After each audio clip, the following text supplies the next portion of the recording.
Hello, I'm Barbara Shaw and I'm often asked how I began doing my textile collages. So I thought you might like to have a look at this book that I compiled.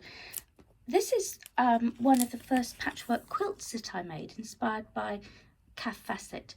And it was when I first really learnt about colours and patterns and how you could put them together and create something wonderful which didn't clash at all, but just had an overall good feeling to it. And here's how I started with some fabric.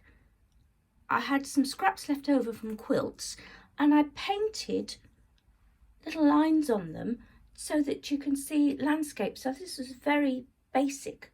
You can see this was 2002. Then I got a bit more advanced and started sticking little pieces on, and here you can see I've used buttons and actually started writing around the edges. It was all an experiment to see what I could actually make. And here I've used some fabric paint as well as gluing the little pieces together. This is an experiment. A friend was a couturier, so she gave me this beautiful navy lace, and I just made a start. I couldn't do a face from the front, so I thought, well, I'll do the back view.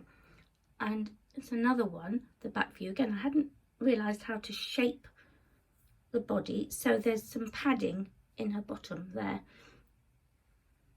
And I was very fortunate to win a prize for my collage of a kite over the Chilterns.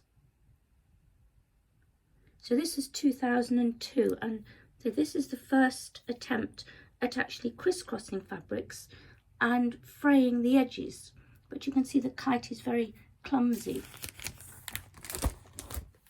And more kites. So this one was glued. The little pieces were glued onto a piece of paper and then I cut it out. And this is a particularly flattering picture of it because for when you actually saw it, it was quite clumsy. And here's another kite again. This was where I was beginning to actually overlay pieces to see what would happen with the different patterns and textures. This one I've painted underneath and then used a bit of fabric on the kite. Again, lots of experiments. And here, this is 2003, where I started to use chiffon and organza ribbons. So that's all there is here, just layered and crisscrossed to get different landscape effects.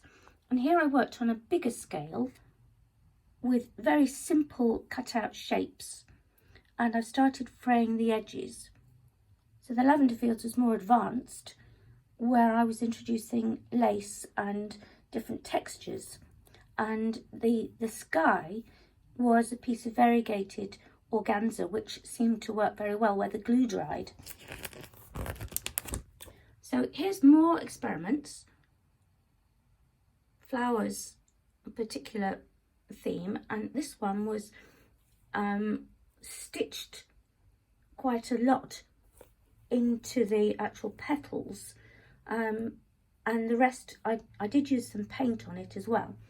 So this was the first time I exhibited properly in Buxoak Studios in 2004, and you can see it's a ribbon picture, and this is one of the first pictures that I did, again of a basic collage. So I was very fortunate. Wendy Fowler, the potter, invited me to exhibit with her, so I was surrounded by these beautiful ceramics. I started doing window displays and was very fortunate to be allowed to put more of my cards with pictures in the window, as well as a piece of work. So here you can see a few more basic pictures. I've been adding a bit of paint as well as the fabric.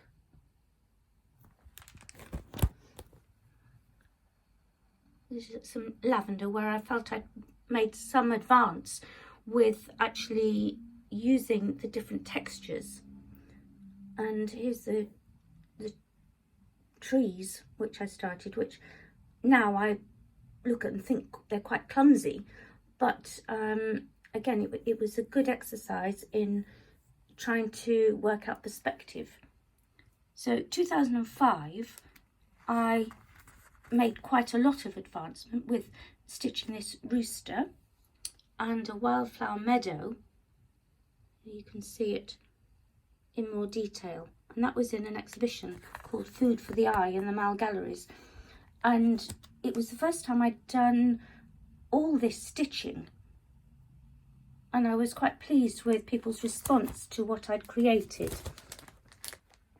So these are all stitched, and the lemons, so each time I stitched something I learnt a lot more on how to produce the different effects. I'd never done a still life before, so this is all organza layered, and you can see I cut out little pieces to actually represent leaves as well. So that's the lemons.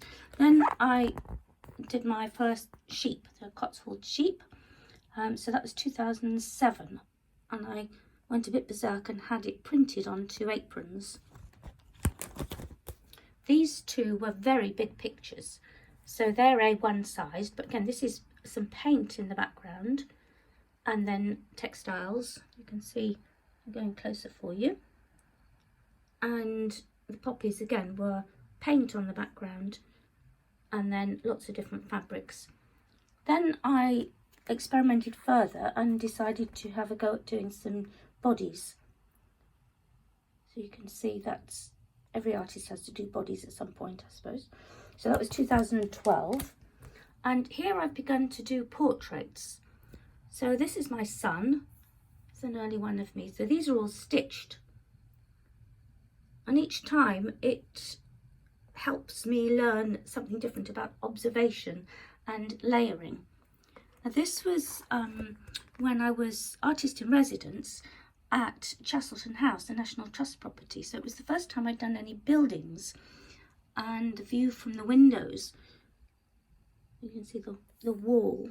That was very interesting to do. And this is a chair, 17th century chair, which was actually bought for the Museum of Oxfordshire Collections. That's based at Woodstock. More portraits. So this was a commission. This is my grandmother. There's another one of me, and this is my daughter. And then these were an interesting challenge. These two were for the Tomorrow's Child, which was an exhibition in Parliament, and I did the fabric of life, which is obviously a fetus in the womb, almost at 9 months. So that was very challenging for me to think about different shapes, different textures, and so this was the follow-up, the fabric of young life, which is actually based on a picture of my grandson hanging from a tree in a swing, but just birthing a better future, an exhibition at the Radcliffe Hospital in 2017. So that's it for the moment, and I hope you enjoyed that.